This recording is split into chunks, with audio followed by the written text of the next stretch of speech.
Hi friends, today I want to share with you a very effective and powerful organic remedy for powdery mildew and other fungal diseases. The good news is that you might have all the ingredients in your pantry or kitchen. I'll also share tips on how to prepare and use it to get the most out of it, so make sure you watch this video to the end. Welcome to Dr. Obi's Garden. Powdery mildew is a common fungal disease that manifests as whitish spots on the leaves and stems of various plants. When left uncontrolled, it leads to yellowing of leaves and eventual death of the plant. It affects a wide range of crops including cucumbers, melons, squash, eggplants, tomatoes, carrots, among others. I'll show you what I do when I first spot powdery mildew on my plants. There's this homemade organic fungicide that I spray on my plants as soon as I see the fungus developing. I'll show you how I prepare this solution shortly, but before then, I want to show you how I use it and how it works so well. A couple weeks ago, I found powdery mildew on my cucumber plants.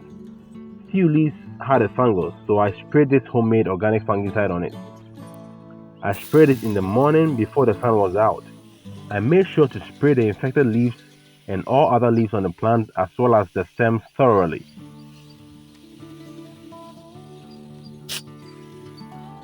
I checked on the plant later in the afternoon of the same day and there was no trace of the fungus.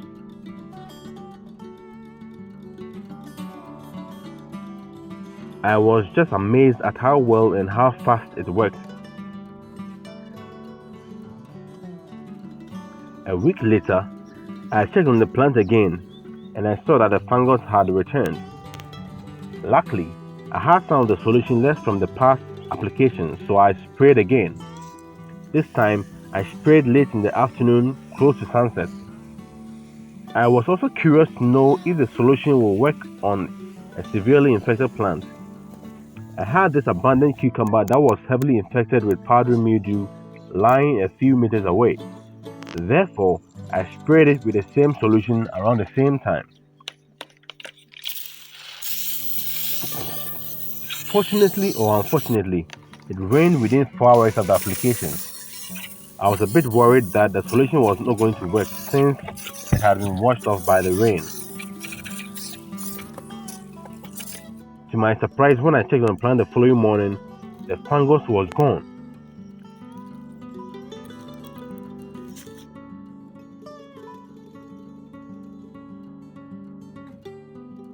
Even the heavily infected plant didn't have any sign of the fungus.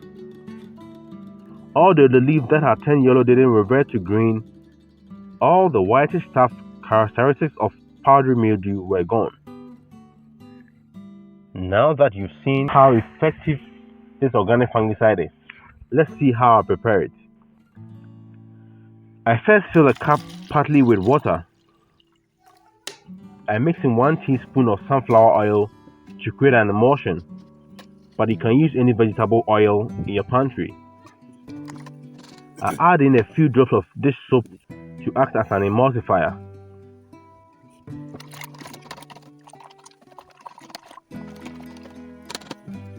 The final active ingredient is baking soda or sodium bicarbonate. I mix in 1 teaspoon of baking soda and stir it for it to dissolve. You can use slightly warm water to help the baking soda dissolve faster. As I'm mixing, I pour the solution into my sprayer and top it off with water to reach 1 liter. I give the solution a final vigorous shake before spraying on my infected plants. This solution works on most fungal infections, but results may differ between different fungal pathogens.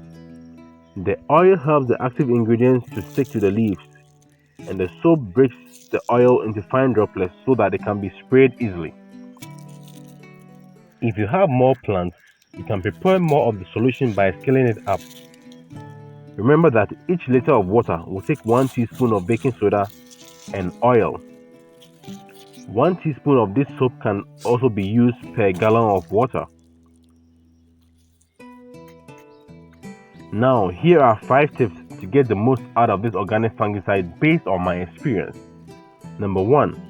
Spray early in the morning or late afternoon for best results. Number 2.